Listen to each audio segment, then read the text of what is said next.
de sus folletos, los materiales que estamos estudiando ahora. Ustedes recuerdan que hemos estudiado una cita donde Ellen White dice de que la razón por la que Dios manda los reproches, los consejos y las reprensiones a la iglesia es porque la iglesia es un pueblo ¿qué? Especial. Recuerda usted que hemos leído, ¿no? Porque es un pueblo especial, dice. Porque es un pueblo especial que tiene la luz para que este pueblo sea finalmente santificado por la luz que ha recibido. Esta cita que hemos leído se parece mucho a lo que habíamos visto en Deuteronomio 7, versículo 6, y también en Deuteronomio capítulo 14, versículo 2, donde vimos que el pueblo de Israel también fue un pueblo especial, y ahora nosotros somos ese pueblo especial. Eso dice la cita, ¿no?, que hemos leído. ¿Ustedes recuerdan de esta cita? Por si acaso lo subrayaron. ¿Subrayaron esta cita? Entonces, nosotros tenemos que tener en claro esta cita porque eso es para nosotros. Y ahora nosotros vamos a pasar a otro tema que se llama el testimonio directo y el escudriñamiento del corazón. Esto será el preámbulo para que la próxima clase empecemos con las experiencias del mensaje del primer ángel, del segundo y así hasta el tercer ángel, ¿ya? Entonces, vamos a ir esta vez con el tema de testimonio directo. Y me gustaría que pasemos allá a esa diapositiva más adelante, donde habla acerca de Moisés. Cómo Moisés purificó al pueblo. ¿Tiene ese título? Ahí. Muy bien. Entonces, hoy entramos a este tema. Lo tenemos en la página 13. Cómo Moisés purificó al pueblo. A propósito que fue el tema también del desarrollo, que estaba en un punto del desarrollo de la escuela sabática, ¿no?, esta semana. Y entonces es importante notar esta cita en el libro de Éxodo capítulo 19, versículo 10 y 11. Dice así, miren.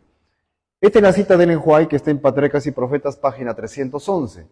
Dice, el Señor dijo a Moisés, ve al pueblo y santifícalos hoy y mañana, y laven sus vestidos y estén apercibidos para el día tercero, porque el tercer día Jehová descenderá a ojos de todo el pueblo sobre el monte de Sinaí. Quiero que entiendan esto. Una cosa es Moisés, otra cosa es Ellen G. White, son dos profetas diferentes, ¿cierto? Entonces, pero Jesucristo a ambos da el testimonio, ¿sí? Moisés purificó al pueblo aquí en esta ocasión para prepararlos para que reciban la santa ley de Dios. Ahora, el mismo Cristo da el testimonio a Ellen G. White, porque es un pueblo especial. Miren la comparación que hay. Pero luego vamos a ver esta comparación más a fondo. Dice esta cita, Patriarcas y Profetas, página 311. El Señor dijo a Moisés, ve al pueblo y santifícalos hoy y mañana, y laven sus vestidos y estén apercibidos para el día tercero, porque al tercer día Jehová descenderá a los ojos de todo el pueblo sobre el monte de Sinaí. Éxodo 19, 10 y 11. Durante esos días, todos debían dedicar su tiempo a prepararse solemnemente para aparecer ante Dios. Sus personas y sus ropas debían estar libres de toda impureza, y cuando Moisés les señalara sus pecados, ellos debían humillar, ayunar y orar para que sus corazones pudieran ser limpiados de iniquidad. Ahora les pregunto, cuando Éxodo 19:10 dice, ve al pueblo y santifícalos, esa palabra santifícalos, ¿qué me está indicando? ¿Cómo Moisés iba a santificar al pueblo? Porque después dice, y laven sus vestidos, ¿ok? Pero entonces ese es otro verbo. Pero la palabra santifícalos, ¿a qué me lleva? La palabra en rojo tiene la respuesta. Y cuando Moisés les señalara sus pecados, ellos debían humillarse, ayunar, orar, para que sus corazones pudieran ser limpiados de iniquidad. Entonces, la palabra santifícalos es una manera como se usa en el lenguaje de señalar el pecado, indicar. Porque en el original, traducido en la Septuaginta, es agnizo acá. Y agnizo significa eso, significa purificar, ¿no? Purificar. Y purificar acá en este contexto nos está dando la idea, nos está diciendo de que la persona purifica porque señala el pecado, reprende en todo caso. Y la persona que recibe la reprensión es purificada. Esa es la idea de agnizo. Y en la Septuaginta se encuentra aquí como este verbo. Entonces, ahora tenemos de qué manera es que Moisés purificó al pueblo. ¿De qué manera lo purificó? señalándolos sus pecados para que ellos se arrepintieran y sean perdonados y limpiados, ¿no?, de iniquidad. Esa es la idea. Ellos se encontraban a víspera de recibir el Pentecostés, el pueblo de Israel en esa época, porque era el mes tercero y estaba acercándose el 6 y 7 de Sivan, y entonces iba a venir Moisés, iba a aparecer con los 10 mandamientos. Y en el Pentecostés se celebraba también el 7 de Sivan, y entonces Jesucristo, el Morej, el maestro que enseña justicia, venía a los discípulos que también estaban escudriñando sus corazones y entraba en ellos a través del Espíritu Santo. Y tenemos dos paralelos tan semejantes aquí. Entonces, vamos a ver la obra que hace el testigo fiel aquí en la Odisea. ¿Por qué? Porque ustedes se acuerdan que el testigo fiel habla a la iglesia de la Odisea, y voy a pedirles que vean en su Biblia Apocalipsis 3, versículo 14. Apocalipsis 3, versículo 14, habla acerca del mensaje a la Odisea. ¿Recuerdan ustedes quién es la Odisea? ¿Quién es el que está hablando a la Odisea en el versículo 14? Dice, y escribe al ángel de la iglesia en la Odisea, he aquí el amén, el testigo fiel y verdadero, el principio de la creación de Dios, dice esto, yo conozco tus obras, que ni eres frío ni caliente, ojalá fueses frío o caliente, pero por cuanto eres tibio y no frío ni caliente, te vomitaré de mi boca. Porque tú dices, yo soy rico y me he enriquecido, y de ninguna cosa tengo necesidad, y no sabes que tú eres un desventurado, miserable, pobre, ciego y desnudo.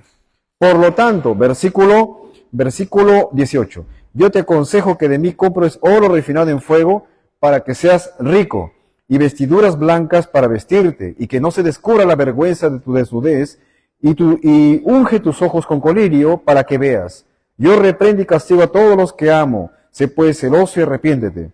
He aquí yo estoy a la puerta y llamo. Si alguno oye mi voz y abre la puerta, entraré a él y cenaré con él y él conmigo.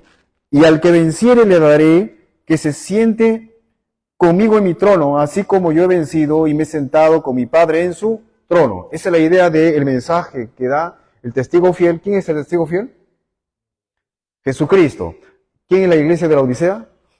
La iglesia adventista del séptimo día. ¿Es así o no? Así es. Muy bien. Tenemos entonces el testigo fiel dando sus consejos y sus reprensiones a su iglesia. Y miren lo que está haciendo aquí Moisés. También igual va a dar sus consejos y reprensiones. En adelante ustedes verán la comparación tan semejante de la función de Moisés, del papel de Moisés en su función de purificar al pueblo, y ahora verán a Elena G. de White en un montón de textos. Muy bien, ahora sí, parte histórica importante. Primera visión la primera visión que tuvo Elena White fue, ahí también lo tienen ustedes en la página 13, así que vamos pasando. Primera visión en diciembre del año 1800, ahí lo tienen, 44, fue la primera visión de Elena G. de White. Empezó a publicar testimonios directos a individuos de la congregación desde el año 1850.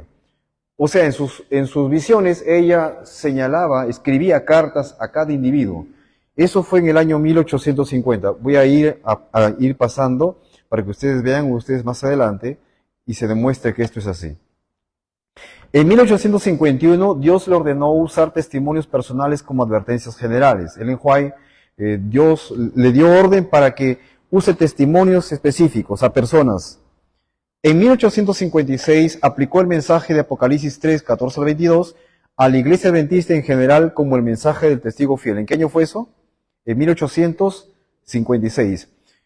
Algo interesante, ella empezó dando sus testimonios específicos a personas, escribiendo cartas dirigidas a personas. De hecho, no escribía los nombres, solamente las siglas, las iniciales, y ustedes la habrán encontrado alguna vez en algunos libros, ¿sí? Como, por ejemplo, mensajes selectos, también lo tenemos en Testimonios para la Iglesia. Entonces, pero en 1856 ella recién se dio cuenta de que el testigo fiel estaba hablando a través de ella, y cuando el testigo fiel iba a aconsejar y reprender a la iglesia, lo hizo a través de ella. Mira lo que dice la cita en Spiritual Gift, el tomo 2, página 222. Leamos la siguiente cita. Poco después de aceptar la perspectiva de que el testimonio a la iglesia de la Odisea se aplicaba a esta época, visitamos Ron Grove y Illinois. Y luego después habla acerca de otra carta. Pero después de aceptar la perspectiva de que el testimonio de la iglesia de la Odisea se aplicaba a esta época, entonces empezó a hacer unos viajes. Eso fue en 1856. Y en 1857 ella explica entonces cuál era la misión del testigo fiel para la iglesia por primera vez. Y quisiéramos que pasen por favor a la siguiente diapositiva. En este libro, Spiritual Gift, que fue en primera parte, gran parte de eso se encuentra en primeros escritos, tenemos un capítulo, el capítulo 31, que dice el testimonio de la Odisea. Acá, cuando en 1856 ella se entera de que el testigo fiel hablaba a través de ella, en 1857 explica a ella de qué manera iba a darse, de qué manera tenía que ser recibido los testimonios que le iba a impartir el testigo fiel. Siguiente. Leamos, por favor, ustedes también lo tienen ahí en su cuaderno. En la primavera de 1857, dice, acompañé a mi esposo en un viaje al este. Su principal objetivo era comprar la prensa mecánica, la Power Press. Celebramos conferencias de camino a Boston y en nuestro regreso fue un viaje desalentador. El testimonio de la iglesia de la Odisea fue generalmente recibido. ¿Ustedes saben a qué se refiere cuando Ellen White dice el testimonio de la iglesia de la Odisea? ¿Saben ustedes a qué se refiere? Se está refiriendo a los consejos, a los mensajes que Dios le da Jesucristo, el testigo fiel, a Ellen White, para darlo a la iglesia adventista, ¿no? Porque así lo estaba entendiendo un año antes. El testimonio de la iglesia de la Odisea fue generalmente recibido, pero algunos en el este de los Estados Unidos lo estaban mal aprovechando. En lugar de aplicarlo en su corazón para beneficiarse ellos mismos, usaban el testimonio para oprimir a otros. Algunos enseñaban que los hermanos debían venderlo todo para ser libres, mientras que otros se centraban demasiado en la vestimenta, llevando el tema al extremo. Y con algunos otros se restringía la obra del tercer mensaje. Se dejaban llevar por las impresiones y las sembraban el temor en los concienzudos. Estas cosas han tenido una influencia devastadora y nos han llevado a abandonar casi por completo nuestro testimonio sobre el tema. Pasemos. El propósito del mensaje a los laodicenses era librar a la iglesia de tales influencias fanáticas. Pero el esfuerzo de Satanás ha sido corromper el mensaje y destruir su influencia. Entonces, ¿cuándo es que hay un fanatismo dentro de la iglesia? Cuando hay hermanos que usan los libros de Ellen White para decir a un hermano que tienes que ser salvo obedeciendo por obra lo que dice acá. Y esto, y esto, y esto, y lo otro. ¿Cómo tenemos que tomar los testimonios que Dios nos manda a través del Ellen G. White? Eso es lo que ahorita nosotros vamos a ver. Y también, por supuesto, cuando nosotros juzgamos a otras personas en función de los libros de Ellen G. White, ¿no? Le agradaría más que los fanáticos aceptaran el testimonio y lo usaran en su causa, que permanecieran en una actitud de tibieza.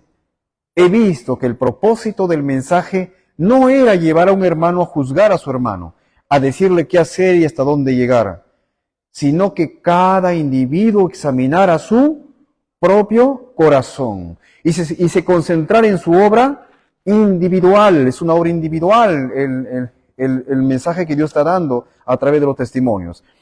Es obra de los ángeles velar por el desarrollo del carácter y sopesar el valor moral.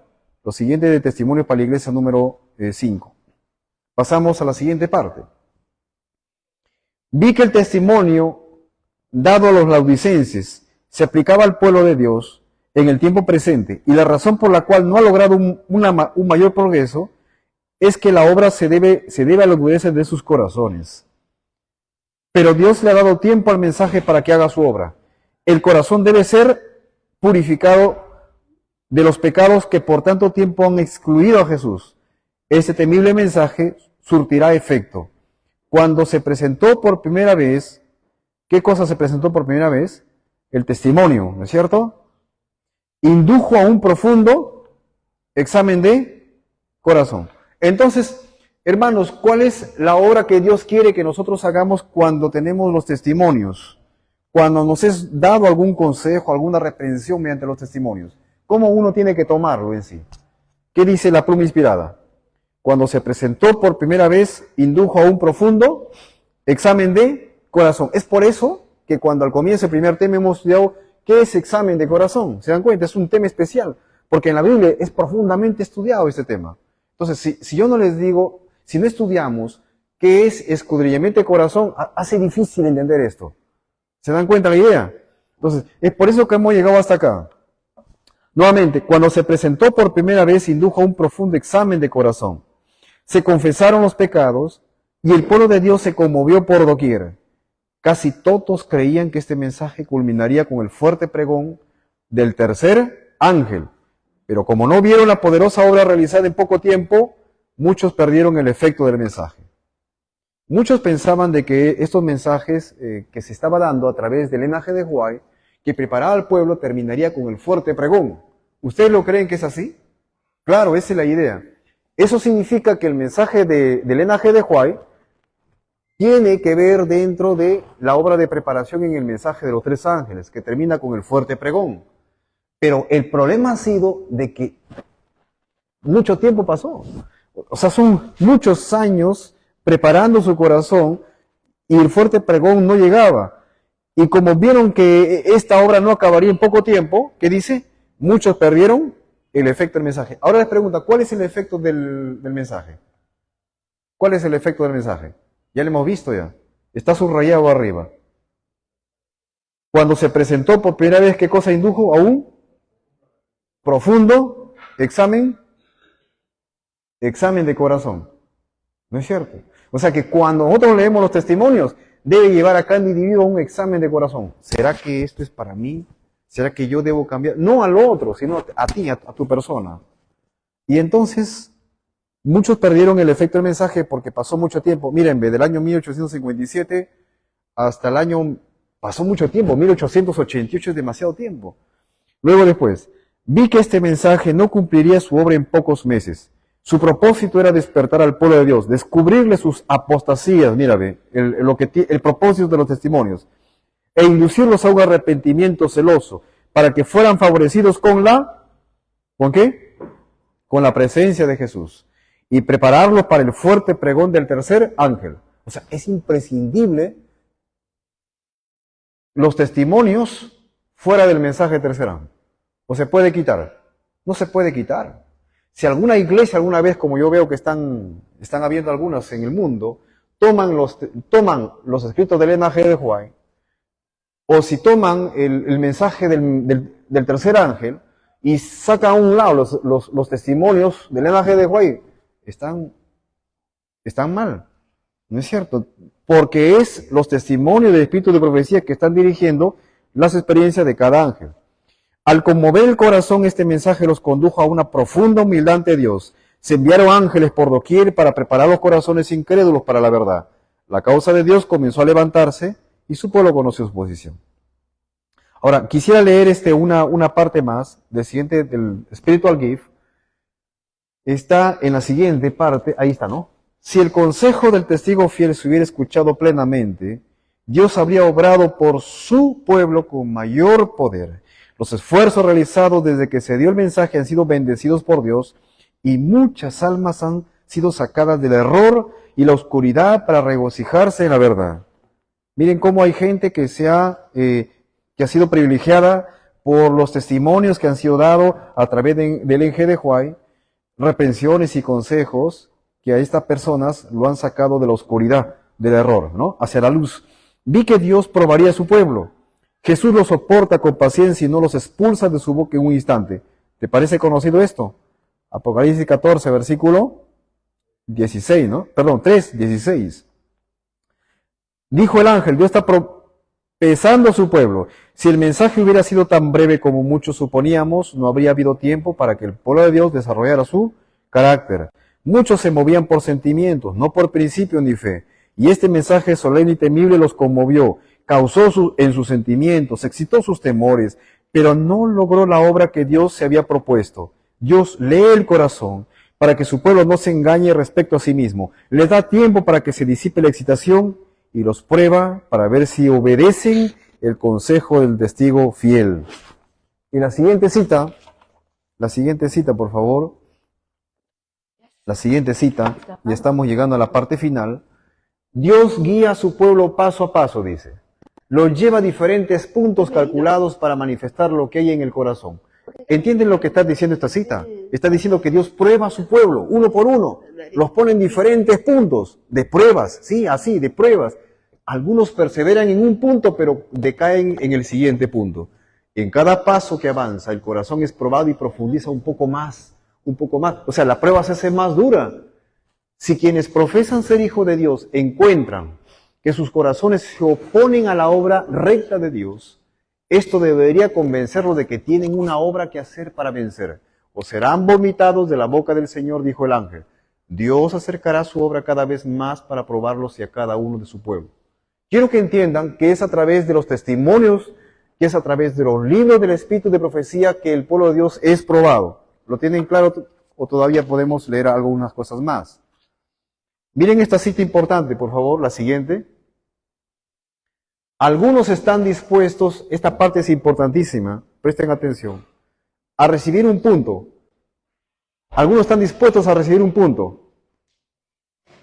Pero cuando Dios lo lleva a otro punto de prueba, se retraen y se apartan, porque descubren que ataca directamente a algún ídolo apreciado. Aquí tienen la oportunidad de ver qué hay en sus corazones, qué les impide entrar en contacto con Jesús. Aprecian algo superior a la verdad y sus corazones no están preparados para recibir a Jesús. ¿Hasta ahí se entiende? Se entiende de que hay algo dentro, un ídolo dentro de sí, que si a menos que no se deseche ese ídolo, Cristo no puede entrar en tu corazón. Y para que se cumpla la profecía que dice aquí estoy a la puerta y llamo, ¿lo entienden bien esta parte? Sigamos. Las personas son probadas y examinadas durante un largo periodo para ver si sacrificarán a sus ídolos y obedecerán el consejo del testigo fiel. Si alguno no quiere ser purificado por la obediencia de la verdad y vencer su egoísmo, su orgullo y malas pasiones, los ángeles de Dios reciben este encargo. Están unidos a sus ídolos, déjenlos y continúan con su obra, dejándolos con sus malas inclinaciones al control de los ángeles malignos. Porque hermanos, tenemos muchas malas inclinaciones, pero Dios nos ha prometido de que esas malas inclinaciones pueden vencerse por su gracia. Sigamos con la lectura. Quienes superan cada obstáculo, superan cada prueba y vencen, sea el precio que fuera, hermano, han escuchado el consejo del testigo fiel y serán aptos para la traslación por la lluvia tardía. ¿Qué le parece esto? Quienes vencen a todos sus ídolos, al precio que sea, ellos estarán abriendo la puerta para que Cristo entre en tu corazón. Ellos escucharán el consejo del testigo fiel y ellos estarán recién aptos para la traslación por la lluvia tardía. ¿Entiendes eso? Y ahora tú mírate a ti mismo, fíjate nosotros dónde estamos. La condición de la iglesia es interesante también, pero aquí hay una frase que dice que aquellos que se unen a sus ídolos, los ángeles los dejan. La parte de amarillo dice, dejándolo con sus malas inclinaciones al control de los ángeles malignos. Hermanos, es porque los ángeles malignos son los que están están controlando sus inclinaciones, pues. ¿No es cierto? ¿Son ídolos o no? Son ídolos. Y mira lo que dice incluso, si tú lees ya la Biblia, en la siguiente diapositiva, te encontrarás con esto. En Deuteronomio 32, 16 y 17, mira lo que dice el Señor. Le despertaron a celos con los dioses ajenos, los provocaron a ira con abominaciones, sacrificaron a los demonios y no a Dios, a dioses que no habían conocido, a nuevos dioses venidos de cerca, que no habían temido vuestros padres. Les pregunto ahí en ese paralelismo, ¿esos dioses ajenos qué son? Sacrificaron a los demonios, son demonios, güey. Esos ídolos son demonios. Mira la otra cita, ¿verdad? 1 Corintios 10, 19 al 21. ¿Qué digo pues? ¿Que el ídolo es algo o que sea algo lo que se sacrifica a los ídolos? Antes digo que lo que los gentiles sacrifican, a los demonios los sacrifican y no a Dios. Si no quiero que vosotros os hagáis partícipe con los demonios. No podéis beber la copa del Señor y la copa de los demonios. No podéis participar de la mesa del Señor y la mesa de los demonios. Son demonios los ídolos. Hermanos, y son literales. Ellos son los que están guiándonos, hermanos, en todo el tiempo de camino. No es una cosa simple, fácil ser un cristiano consagrado. Sigamos por la siguiente parte. Hay una cita que está en el Espíritu de Profecía para definir la parte de lo que es un ídolo. Esto está en el Youth Instructor. Dice lo siguiente, mira, ve. Es un capítulo que dice Idols of the Heart, ídolos del corazón. Dios nos ha dado muchas cosas en esta vida sobre las que podemos derramar nuestros afectos. Está hablando de cosas buenas. Pero cuando llevamos hasta el exceso lo que en sí mismo es bueno, nos convertimos en idólatras. Cualquier cosa que separe nuestros afectos de Dios, cualquier cosa. Es más, muchas de esas cosas son buenas. Pero que esas cosas separen nuestros afectos de Dios y disminuyen nuestro interés en las cosas eternas, es un ídolo. Los que emplean el tiempo precioso que Dios les ha dado, tiempo que han sido comprados por un precio infinito en embellecer sus hogares, para ostentación, en seguir las modas y las costumbres del mundo, no solo están privando sus almas del alimento espiritual, sino que también están dejando de darle a Dios lo que es suyo. El tiempo así gastado en la complacencia de los deseos egoístas podrían emplearse en obtener conocimiento de la palabra de Dios, en cultivar nuestros talentos para prestar un servicio inteligente a nuestro Creador. Dios no compartirá un corazón dividido. Si el mundo absorbe nuestra atención, Él no puede reinar supremo. ¿Quién no puede reinar supremo? Cristo. Si el mundo absorbe nuestra atención, Cristo no puede reinar supremamente. Si esto disminuye nuestra dedicación a Dios, es idolatría ante sus ojos. Dios no excusará al transgresor en este sentido. Imagínense cuántas cosas los demonios nos conducen sin que nosotros lo sepamos. Ahora, continúo, porque después de esto hay una continuación. Los ídolos, pues, lo tenemos en varias formas. Y Ellen White dice, en manuscritos 7, dice lo siguiente: como pueblo debemos superar nuestra formalidad. Debemos entrar por la puerta estrecha. Satanás ha colocado a sus agentes activos a lo largo del camino para disputar el camino de cada alma. Cristo ha animado a sus seguidores, hermanos, a no intimidarse, a perseverar, a abrirse paso, esforzados por entrar por la puerta estrecha. Porque os digo que muchos procurarán entrar y no podrán. Imagínate. Habrá que abandonar los ídolos más queridos y los pecados en los que se ha incurrido, aunque sea tan cerca como arrancarse el ojo derecho o amputarse el brazo derecho. Agoniza. Esa es la palabra que dice esforzado, ¿no? En griego es agonizomai y en español es agoniza. Ábrete paso a través de los mismos ejércitos del infierno que se oponen a tu paso, hermano. Estamos nosotros como que al pie prácticamente de las puertas del infierno y tranquilamente podemos perdernos aún si no permanecemos en las palabras del Señor. Ahora continúo con una cita más. Ya iba a saltear a 2 diapositivas después de esto, ¿verdad? Dios prueba a su pueblo en este mundo. Esta es la continuación de Spiritual Gift, de lo que hemos estado leyendo al comienzo. Este es el lugar propicio para presentarse ante Él. Aquí en este mundo, en estos últimos días, las personas mostrarán el poder que afecta a sus corazones y controla sus acciones. Si es el poder de la verdad divina, conducirá a buenas obras, elevará al receptor y lo hará noble y generoso, como su divino Señor. Pero si los ángeles malignos controlan el corazón, este se verá de diversas maneras. El fruto será el egoísmo, la codicia, el orgullo y las malas pasiones. El corazón es engañoso sobre todas las cosas y desesperadamente perverso. Quienes profesan religión no están dispuestos a examinarse detenidamente para ver si están en la fe. Cuando esos pecados que Dios odia, estoy leyendo solamente las partes resaltantes, cuando esos pecados que Dios odia sean dominados, entienda bien esto, Jesús vendrá y cenará con usted y ustedes con Él. Ahí recién. ¿Qué le parece esto? Impresionante, ¿no es cierto? Eso es lo que Dios quiere. Ahí se cumple recién la parte profética que nosotros a donde vamos a estudiar. Sí, hermano. Mire, si esta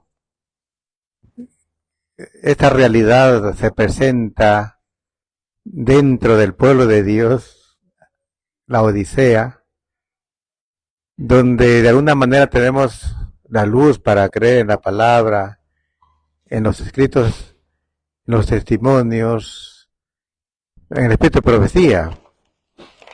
¿Qué será, hermano, de la gente afuera? Por ejemplo, donde se pasea el Señor de los Milagros, se le pone velas, se le pasea, y la gente cree que está adorando al Señor, a la Virgen María, se hacen misas, se visten de ropajes, vaya ostentosos incluso, y, y toda unas ceremonias mundanas, digamos, pero que miles y miles de almas van tras esas, de repente hasta peregrinaciones, promesas, no sé qué cosa, pero es espantoso ver esa situación. ¿Qué le parece a usted? ¿Cómo podríamos calificar esos actos? Gracias. Muy bien, muchas gracias por el punto. Nosotros somos la iglesia de la Odisea y la profecía dice que de aquí ha de salir un remanente a predicar a Babilonia. ¿Es así? Babilonia constituye en todas las iglesias protestantes que han abrazado las doctrinas falsas de los últimos tiempos, ¿no? Incluyendo el espiritismo, que va a estar grandemente motivado en los últimos tiempos. Bastante creciente va a ser el espiritismo, con toda la mundanalidad. ¿Es así? Entonces, de aquí van a salir, digamos así, que muchas doctrinas van a ser tomadas del adventismo y van a ser llevadas a esas iglesias. Y va a haber gente que afuera que no van a ser adventistas, pero van a predicar el mensaje de tercer ángel, lo que dice la pluma inspirada. Y van a ser evangélicos, católicos, de diferentes lugares. Entonces, hermanos, creo que eso se está cumpliendo. No sé si ustedes han visto, de repente, en televisión, al menos en mi persona, estoy investigando un poco y encontré iglesias evangélicas aquí, hermanos, Sudamérica, Norteamérica, Canadá, Alemania, Italia. Impresionante. Están tomando el adventismo y ellos dicen, de nosotros es el deber de predicar el mensaje del tercer ángel, porque somos Babilonia. Es impresionante, hermano, lo que está sucediendo. Realmente estamos a puertas del tiempo del fin. Bien, ahora sí, pasaré. Hay muchas más instrucciones acá. La siguiente habla acerca a 2 diapositivas más. Las 2 hablan acerca, ahí nomás. Habla acerca de la vestimenta, porque se acuerdan que Ellen White dio instrucciones acerca de la vestimenta. Dice, jóvenes y viejos, Dios los está probando. Están decidiendo su propio destino eterno. Su orgullo, su afición a seguir las modas del mundo, su conversación vana y vacía, su egoísmo, todo está en la balanza y el peso del mal pesa terriblemente sobre ustedes. Eres pobre, miserable, ciego y desnudo. Mientras el mal crece y echa raíces profundas, está ahogando la buena semilla sembrada en el corazón, y pronto les dirá a los ángeles de Dios acerca de ustedes como se dijo acerca de la casa de Elí, que sus pecados no serían purificados con sacrificio ni ofrenda para siempre. La parte final, por favor, ahí, mira, la parte final, dice la parte final, carecen de experiencia, viven las cosas de Dios, y vi que el Señor afilaba su espada en el cielo para batirlos. Oh, eso, todo profeso frío y tibio podría comprender la obra limpia que Dios está a punto de realizar entre su pueblo profesante. Queridos amigos, no se engañen respecto a su condición. No pueden engañar a Dios. Dice el testigo fiel, conozco tus obras. El tercer ángel está guiando a su pueblo, a un pueblo, paso a paso, a un nivel cada vez más, ¿a dónde? Más alto. O sea, el mensaje del tercer ángel guía a un pueblo a un nivel más alto en su vida espiritual. A cada paso serán probados. Eso significa que las pruebas son un poco más severas, más estrictas, ¿no? Vamos a pasar a la siguiente, por favor. Ahora pasamos al año 1868, para ir viendo cómo es que hubo esa relación entre el testigo fiel, a través de la hermana Elena G. de White a la iglesia de la Odisea, y cómo es que se han tomado los testimonios. Dado que la advertencia y la instrucción dadas en los testimonios para casos individuales se aplicaban con igual fuerza a muchos otros que no habían sido especialmente señalados de esta manera, me pareció que era mi deber publicar los testimonios personales para beneficio de la ¿De la qué? De la iglesia. O sea, eran solamente testimonios específicos, individuales para cada persona, pero ahora a ella le pareció que era su deber publicar esos testimonios personales para que se beneficie toda la iglesia. No conozco, dice, mejor manera de presentar mis puntos de vista sobre los peligros y errores generales y el deber de todos los que aman a Dios y guardan sus mandamientos, que dando estos testimonios. Quizá no haya una manera más directa y contundente de presentar lo que el Señor me ha mostrado. Siguiente. Mira lo que dice 1869. Se me mostró que Dios ha colocado sobre mi esposo y sobre mí, os habla acerca de Jaime White y ella, la obra especial, la de dar un testimonio claro a su pueblo y alzar la voz en alto y no detenernos para mostrar al pueblo sus transgresiones y a la casa de Israel sus pecados. Ellen White, a ella se le revelaba en visión los mensajes directos a individuos. Ellen White, que era el pastor de la iglesia, llevaba esos mensajes a las personas. Tocaba la puerta, dejaba los mensajes y les convencía de que era la palabra de Dios a ellos. Sigamos. Mírame, algunos no recibían el testimonio que Dios nos ha dado para transmitir lisonjeándose de que nosotros podemos estar engañados. Está hablando de ellos dos. Y que ellos pueden estar en lo correcto. Piensan que el pueblo de Dios no necesita reproches, ni que se lo trate en forma directa, pero que Dios está con ellos. ¿Qué significa que no se lo trate en forma directa? Está hablando de la forma personal, ¿no? Estos tentados, cuyas almas han estado siempre en guerra con la fiel reprensión del pecado, clamarán, háblennos cosas agradables. ¿Qué harán ellos con el mensaje del testigo fiel a los laodicenses? No podemos engañarnos aquí. Los siervos de Dios deben dar este mensaje a una iglesia tibia. Debe despertar a su pueblo de su seguridad y de su engaño peligroso respecto a su verdadera posición ante Dios. Este testimonio, si es recibido, despertará a la acción y conducirá a la humillación propia y a la confesión de los pecados. El testigo verdadero dice, yo conozco tus obras, que ni eres frío ni caliente. Y nuevamente, yo reprendo y castigo a todos los que amo, sé pues celoso y arrepiéntete. Luego viene la promesa, aquí estoy a la puerta y llamo, si alguno oye mi voz, y abre la puerta, entraré a él, y cenaré con él y él conmigo. Al que venciere, le daré que se siente conmigo en mi trono, así como yo he vencido y me he sentado con mi Padre en su trono. Noten aquí que está hablando acerca de los testimonios. ¿Lo está dando quién? ¿Ellen G. de White? ¿Quién está dando a Ellen G. de White? ¿El testigo? Fiel. Está más claro, ¿no es cierto? Sigamos, por favor. Mira lo que dice en esta cita, en Testimonio para la Iglesia, tomo 3, ustedes lo pueden buscar aquí en sus folletos. El pueblo de Dios debe ver sus errores y despertar a un arrepentimiento celoso y eliminar a esos pecados que los han llevado a esa condición deplorable de pobreza, ceguera, miseria y engaño terrible. Se me mostró que el testimonio directo debe subsistir en la iglesia. Solo esto responderá al mensaje de los laodicenses. Cuando está hablando del testimonio directo, ¿a qué se refiere? A los mensajes que Dios le da a Ellen G. de White para la iglesia adventista. Luego dice, solo esto responderá al mensaje a los laodicenses. ¿Qué significa esto? Que solamente de esa manera es que el testigo fiel está dirigiendo ese mensaje a su iglesia adventista y por lo tanto espera una respuesta de parte de su iglesia también. Deben reprobarse los errores, el pecado debe llamarse pecado y la iniquidad debe enfrentarse presta y decididamente y ser desechada de entre nosotros como pueblo. Sigamos, por favor. Me fue mostrado que en la sabiduría de Dios los errores y los pecados de todos no serían revelados. Aquí quiero que pongan atención. Me fue mostrado que en la sabiduría de Dios los errores y los pecados de todos no serían revelados. Son cantidad de personas adventistas en el mundo. Estos testimonios individuales se dirigen a todos los culpables, aunque los nombres de estos no estén incluidos en el testimonio especial que se haya dado. Si las personas pasan por alto y cubren sus propios pecados porque sus nombres no han sido mencionados especialmente, Dios no las prosperará. No podrán adelantar en la vida divina, sino que se hundirán siempre más en las tinieblas hasta que la luz del cielo le sea completamente retraída.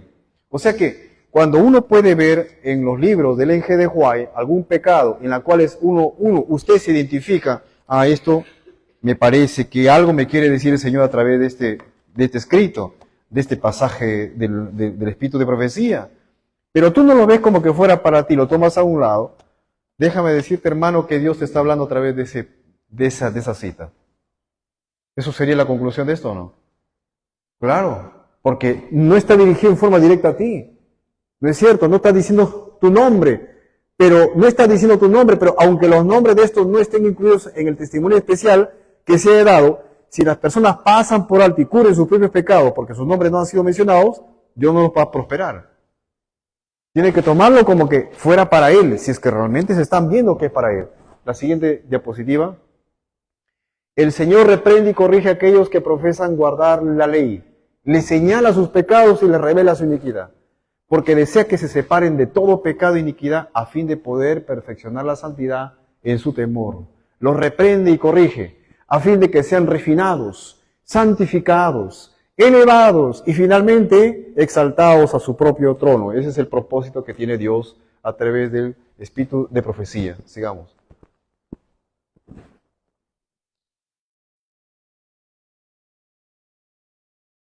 El objetivo de publicar los testimonios es que quienes no son señalados personalmente, mírenlo bien esta parte, pero que son tan culpables como quienes son reprendidos, puedan ser advertidos mediante las reprimendas dadas a otros. ¿Qué le parece?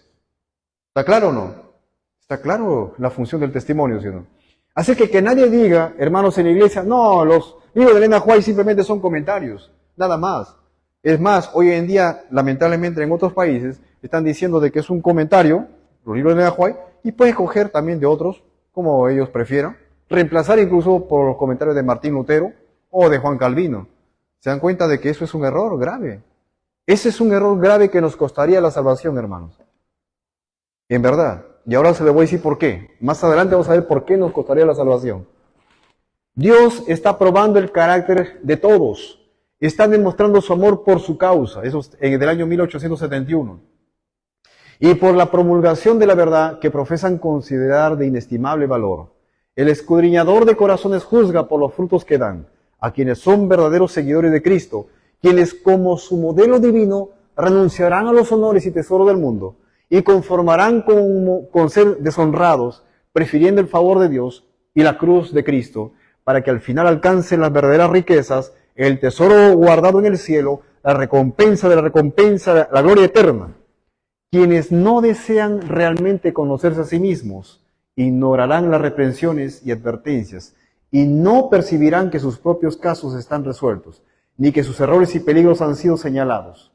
Los motivos terrenales y egoístas ciegan la mente, y actúan sobre el alma de tal manera que no puede ser renovada a la imagen divina. Voy a continuar la siguiente diapositiva, por favor. El testimonio claro y directo debe vivir en la iglesia, o la maldición de Dios caerá sobre su pueblo. Tan seguramente como ¿qué? Como cayó sobre el antiguo Israel a causa de sus pecados. Dios responsabiliza a su pueblo como cuerpo por los pecados que existen individualmente. Si los líderes de la iglesia descuidan la búsqueda diligente de los pecados que degradan a Dios al cuerpo, se hacen responsables de esos pecados. Pero claro, hay algo especial aquí, ¿no? Que no cualquiera trata con esos pecados así nomás. Por eso dice, pero tratar con las mentes es la obra más noble que los hombres jamás han realizado. No todos están capacitados para corregir a los que hierran. Carecen de la sabiduría para tratar con justicia a la vez que aman la misericordia. No se inclinan a ver la necesidad de combinar el amor y la tierna compasión con las reprensiones fieles. Más adelante, por favor, la siguiente cita. Dios conduce a su pueblo paso a paso. La vida cristiana es una constante batalla y una marcha, no hay descanso de lucha. Es mediante esfuerzos constantes, incesantes, como nos mantenemos victoriosos sobre las tentaciones de Satanás. Yo voy a pasar a la siguiente cita, por favor, porque me parece de que ha sido una... A ver, ahí, por favor. Bastante largo está aquí. En mi última visión, la siguiente cita, por favor, se me mostró que este mensaje decidido del testigo fiel no ha cumplido aún el designio de Dios. La gente duerme en sus pecados, que continúa declarándose rica y sin necesidad de nada. Muchos preguntan, ¿por qué se dan todos estos reproches? ¿Por qué los testimonios nos acusan continuamente de apostasía y graves pecados? Amamos la verdad. Estamos prosperando. No necesitamos esos testimonios de amonestación y reproche. Pero miren sus corazones estos murmuradores y comparen su vida con las enseñanzas prácticas de la Biblia. Las escenas de sus ojos y se percatarán de su verdadera pobreza y miseria espirituales. La siguiente. 1873. Se me ha mostrado que la incredulidad en los testimonios de amonestación, estímulo y reproche está apartando la luz del pueblo de Dios. La incredulidad les cierra los ojos para que ignoren su verdadera condición. El testigo fiel describe así su ceguera, y no conoces que tú eres un cuitado, miserable, pobre, ciego y desnudo. Está en Joya de los Testimonios. La siguiente parte. Muchos se sienten impacientes y irritados porque son frecuentemente molestados por amonestaciones y reproches que les hace acordar de sus pecados. Dice el testigo fiel, yo conozco tus obras. Los motivos, los propósitos, la incredulidad, las sospechas y los celos pueden ocultarse de los hombres, pero no de Cristo. Siguiente. Se me ha mostrado que la mayor razón por la cual los hijos de Dios se encuentran ahora en estado de ceguera espiritual es debido a ¿qué? No quieren recibir la corrección. Muchos han despreciado los reproches y amonestaciones que se les dirigieron. ¿Cuáles reproches, hermanos? Los reproches dados a través de los testimonios directos. El testigo fiel condena la tibieza de los hijos de Dios, que confiere a Satanás gran poder sobre ellos en este tiempo de espera y vigilancia. Los egoístas, los orgullosos y los amantes del pecado se ven siempre asaltados por dudas. Satanás sabe sugerir dudas e idear objeciones contra el testimonio directo que Dios envía. Y muchos piensan que es una virtud, un indicio de inteligencia, ser incrédulos, dudar y arguir. Pasamos a la siguiente, por favor. Se me ha mostrado 1873, aquí ya había sido formado la escuela de Battle Creek, ¿no? Que se formó en 1872. Se me ha mostrado que la mayor razón por la cual los hijos de Dios se encuentran en estado de ceguera es que no quieren recibir la corrección. Me parece que hemos pasado ya. Esto ya, pase a la siguiente, por favor. Ahí está, muy bien. Los que son reprendidos por el Espíritu de Dios no deben levantarse contra el humilde instrumento. Está hablando de lo mismo. Es Dios y no un mortal sujeto a error quien ha hablado para salvarlos de la ruina. Los que desprecien la amonestación serán dejados en las tinieblas y se engañarán a sí mismos. Pero los que la escuchen, está hablando de los testimonios, y se dediquen celosamente a la hora de apartar sus pecados de sí, a fin de tener las gracias necesarias, estarán abriendo ¿a qué? La puerta de su corazón, ¿para qué? Para que el amado Salvador pueda entrar y morar con ellos. Esta clase de personas se encontrará siempre en perfecta armonía, ¿con quién? Con el testimonio del Espíritu de Dios. ¿Y cuál es ese testimonio del Espíritu de Dios? El testimonio directo, pues del Elena G. de White. Ahora, hay una cosa importante. Cuando el testimonio señala tu pecado en el libro de Elena G. de White, aunque no esté tu nombre en ese libro, pero tú sepas que es la voz del testigo fiel que se dirige a tu persona por tu nombre, y tú lo escuches y te dediques celosamente a la obra de apartar ese pecado que te está señalando el libro de Elena White, entonces, ¿qué estará pasando? Si es que tú logras vencer ese pecado, estarás abriendo la puerta ¿de qué? De tu corazón para que Cristo entre en ti. Entonces, Apocalipsis 3, versículo 20 se cumple. He aquí yo estoy en la puerta y llamo. Si alguno oye mi voz, entonces está entrando Jesucristo en tu vida. Siguiente, por favor. Sé que algunos están desconformes con mi testimonio. No se acomodan sus corazones orgullosos, sino consagrados. Siento cada vez más profundamente la pérdida que nuestro pueblo ha sufrido por haber aceptado y obedecido la luz que Dios me ha dado. Mis hermanos más jóvenes en el ministerio, os ruego que reflexionen más acerca de vuestra solemne responsabilidad.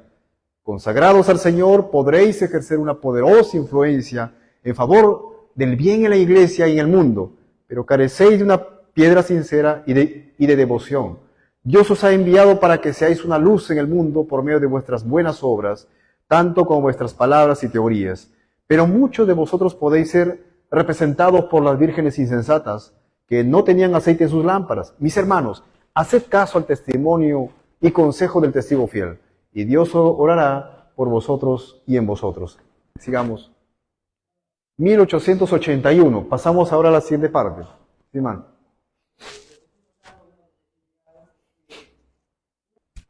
Ya.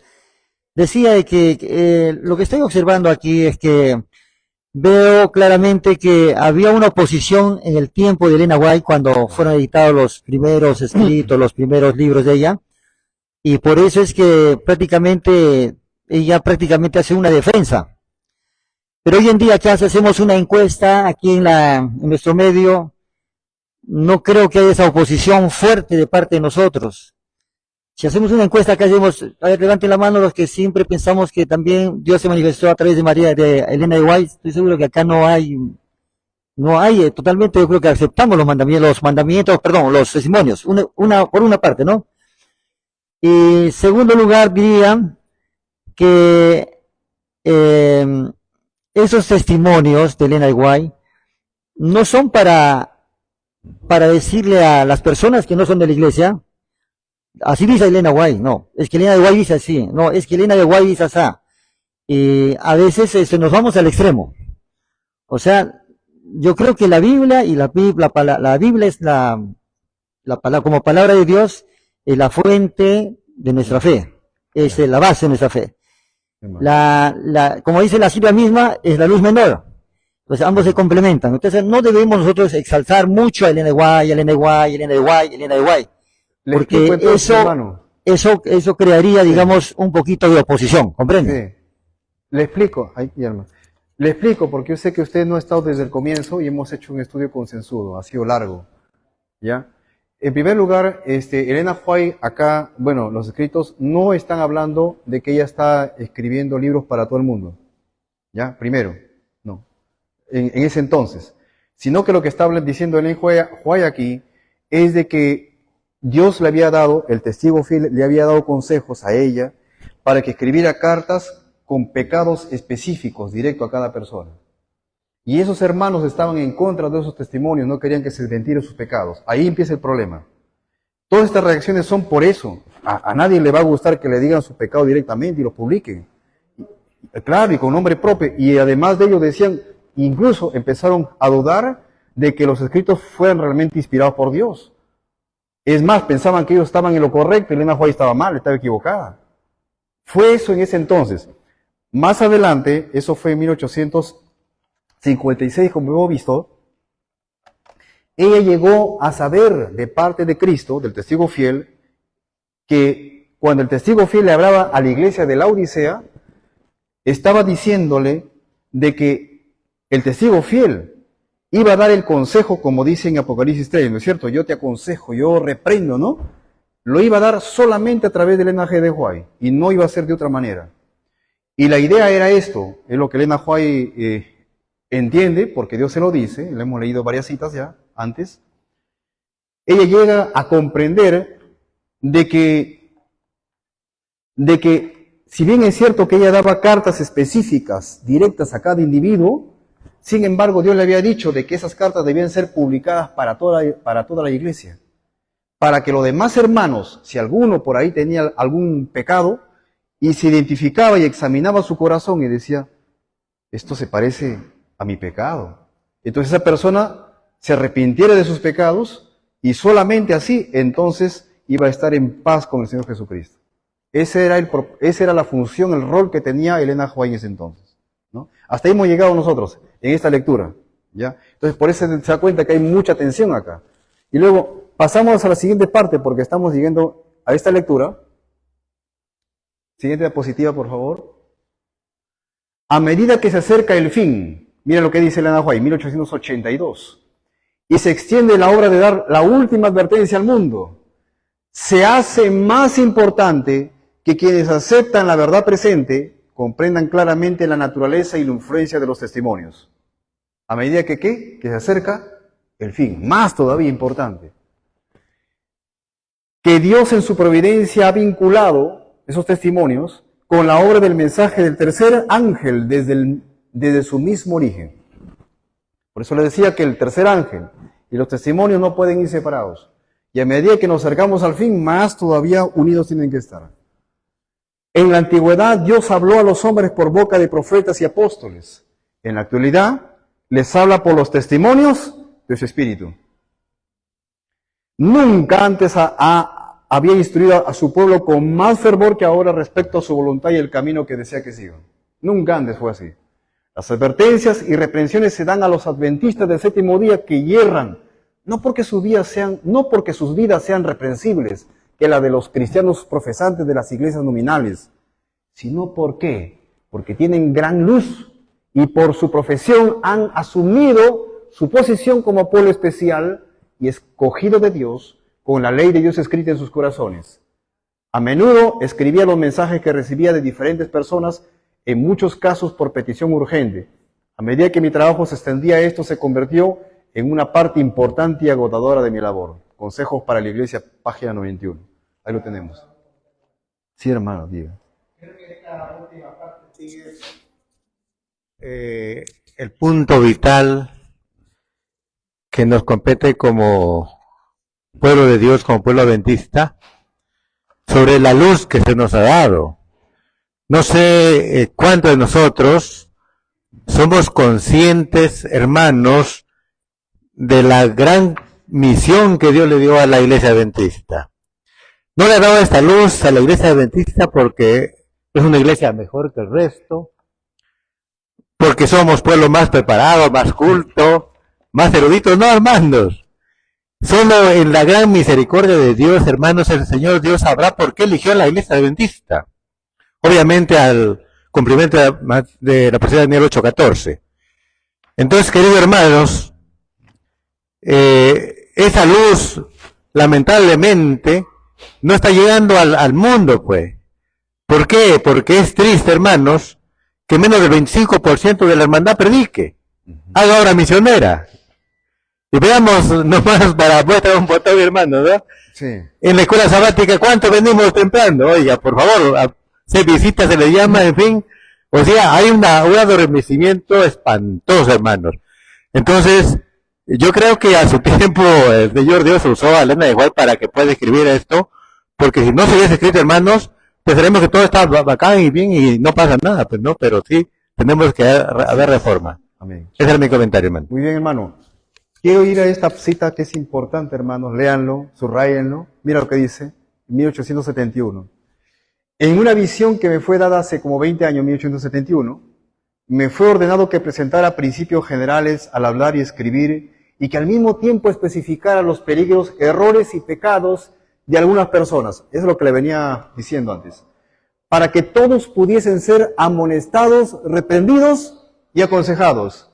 Vi que todos deben escudriñar su corazón y su vida detenidamente para ver si no han cometido los mismos errores por los cuales otros fueron corregidos. Está claro, ¿no? Y si las amonestaciones dadas para otros no se aplican a su propio caso, si así sucede, deben sentir que las reprensiones y el consejo, mira, le he puesto de rojo, ¿sabes por qué? Porque Apocalipsis 3 dice, yo te reprendo, yo te aconsejo, es el mío testigo fiel. Si así sucede, debe sentir que las reprensiones y el consejo fueron dados especialmente para ellos y deben darles una aplicación tan práctica como si se les hubiesen dirigido especialmente. Así que tú coges el libro de Elena White y ves que hay un pecado tuyo, tú debes saber de que Dios tiene ese mensaje para ti. ¿Te das cuenta? Siguiente diapositiva, por favor. Dios se propone probar la fe de todos los que afirman ser seguidores de Cristo. Él probará la sinceridad de las oraciones de todos aquellos que afirman desear fervientemente conocer su deber. Él aclarará el deber. Él dará a todos una amplia oportunidad para desarrollar lo que hay en sus corazones. El Señor reprende y corrige a quienes profesan guardar su ley. Él señala sus pecados y expone su iniquidad porque desea separarlos de todo pecado y maldad para que perfeccionen la santidad en su temor. Hemos leído, creo, esta cita ya antes. Pase, por favor. Ya la siguiente. Espérese un momento. La anterior, por favor, ¿sí? Me fue mostrado, dice 1882, que en la sabiduría de Dios, los errores y los pecados de todos no serían revelados. Estos testimonios individuales se dirigen a todos los culpables. Aunque los nombres de estos no estén incluidos en el testimonio especial que se haya dado, si las personas pasan por alto y cubren sus propios pecados, porque sus nombres no han sido mencionados especialmente, Dios no las prosperará. No podrán adelantar en la vida divina, sino que se hundirán siempre más en las tinieblas hasta que la luz del cielo les sea completamente retraída. Ahora pasamos a una parte interesante que se llama el zarandeo. Hermanos, ¿por qué llevo esta parte? Se van a quedar sorprendidos ahora. Miren, eso está en primeros escritos. Vi que algunos con fe robusta y gritos acongojados clamaban ante Dios. ¿Por qué creen ustedes que clamaban ante Dios? Luchando por los pecados que se les habían reprendido a ellos. Estaban pálidos y sus rostros demostraban la profunda ansiedad resultante de su lucha interna. Ojo que ellos estaban orando. Gruesas gotas de sudor bañaban su frente, pero con todo su aspecto manifestaba firmeza y gravedad. De cuando en cuando brillaba en su semblante la señal de la aprobación de Dios, y después volvían a quedar en severa, grave y anhelante actitud. Siguiente. Los ángeles malos los rodeaban, oprimiéndolos con tinieblas para ocultarle la vista de Jesús, y para que sus ojos se fijaran en la oscuridad que los rodeaba, a fin de inducirlos a desconfiar de Dios y murmurar contra Él. Su única salvaguardia consistía en mantener los ojos alzados al cielo, pues los ángeles de Dios estaban encargados del pueblo escogido. Y mientras que la ponzoñosa atmósfera de los malos ángeles circundaban y oprimían a las ansiosas almas, los ángeles celestiales batían sin cesar las alas para disipar las densas tinieblas. Hay una lucha acá espiritual, pero hay oración con aflicción. De cuando en cuando, dice luego, Jesús enviaba un rayo de luz a los que angustiosamente oraban. ¿Qué estaba sucediendo entonces? ¿Oraban cómo? Angustiosamente. ¿Por qué oraban ellos angustiosamente? Porque estaban luchando contra sus ídolos, contra sus pecados. Quiero que entiendan esta parte que es tan clara, mírame. Para iluminar su rostro y alentar su corazón. Ahora, atento con esta parte. Vi que algunos no participaban en esta obra de acongojada demanda. Se necesita una oración con aflicción, con lágrimas. Se necesita escudriñamiento de corazón, como dice la sierva de Dios. Sino que se mostraban indiferentes y negligentes, sin cuidarse de resistir a las tinieblas que los envolvían. Y éstas las encerraban como una nube densa. ¿Qué representa estas tinieblas, hermanos? El error, el engaño, el mundanismo que entra a nuestra vida y nosotros la aceptamos y nos conformamos con ellas sin resistirlas, ¿ok? Quedamos engañados. Pero este grupo que está en luz, que se ve en la imagen, ellos están afligiendo su alma porque quieren permanecer en esa luz. Y porque también los ángeles malignos están tratando de tentarlos a ellos, ¿no? Hacerles caer. Los ángeles de Dios se apartaron de ellos. ¿De quiénes se apartaron los ángeles de Dios? De los que se quedaron envueltos en tinieblas, ¿no? Porque estaban conformes con sus propias tinieblas. O sea, sus ángeles guardianes de ellos, de este grupo de que está en la oscuridad, se apartan de ellos, ¿no? Y acudieron en auxilio de los que anhelosamente oraban. O sea, que se apartan los ángeles guardianes de este grupo y se van en auxilio de los que están allá en luz, orando con aflicción. Vi ángeles de Dios que se apresuraban a auxiliar a cuantos se empeñaban en resistir con todas sus fuerzas a los ángeles malos y procuraban ayudarse a sí mismos, invocando perseverantemente a Dios, pero nada hicieron sus ángeles por quienes no procuraban ayudarse a sí mismos. Siguiente escena, por favor. Siguiente. Ahora noten esto. Pregunté cuál era el significado del zarandeo que yo había visto. Cuando hablamos acerca de zarandeo, ¿a qué nos referimos? Bueno, a una separación, ¿no? Esto no es el zarandeo de la persecución, de la separación del trigo y la cizaña. No es ese zarandeo. Este es el zarandeo especial. Luego, ¿qué dice la cita? Pregunté cuál era el significado del zarandeo que yo había visto. ¿Cuál zarandeo? Esa división que usted ve antes, ¿no? En la que ve un grupo de hermanos afligiendo su alma porque no quieren dejarse seducir por el pecado, no quieren dejarse seducir por las tentaciones, quieren lograr la victoria con Cristo, están luchando aunque están en pleno sufrimiento, derraman lágrimas y sudor y están continuamente luchando, tomando de la gracia de Cristo. Ese grupo está separado de otro grupo que están conforme con todos sus pecados. Ahí hay un zarandeo. ¿Entienden la idea? Ahora, mira lo que dice la pluma inspirada. Pregunté cuál era el significado del zarandeo que yo había visto y se me mostró que lo motivaría ¿cuál? El testimonio directo. ¿Qué les parece? Pregunto, ¿qué es lo que produce el zarandeo en la iglesia? El testimonio directo. ¿Cómo es eso? El testimonio directo. O sea, ¿los libros de Elena G. de White? Sí. Mira lo que dice luego. Que exige el consejo del testigo fiel a la iglesia de la Odisea. Tendrá este consejo efecto en el corazón de quien lo reciba y le inducirá a ensalzar la norma y expresarla claramente la verdad. O sea, ustedes van a ver gente predicando el evangelio porque aceptan el testimonio directo en sus corazones. Algunos no soportarán este testimonio directo, sino que se levantarán contra el testimonio directo. Y esto es lo que causará un zarandeo en el pueblo de Dios. ¿O está más claro ahora? ¿Qué es lo que produce un zarandeo? Entiendo esta parte que hay una lucha. Nosotros como iglesia estamos prácticamente caracterizados como la iglesia de la Odisea. Prácticamente agotados en nuestra actividad.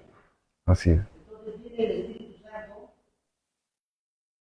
se derrama, está siendo derramando en este momento, está cumpliendo ese zarandeo. Es una obra de decisión personal, cada uno decide. Amén. Decide en su mente y en su corazón. Pero la obra directa, la que hace es el Espíritu Santo. Así. Y claro, toma el Espíritu profecía para mostrar realmente que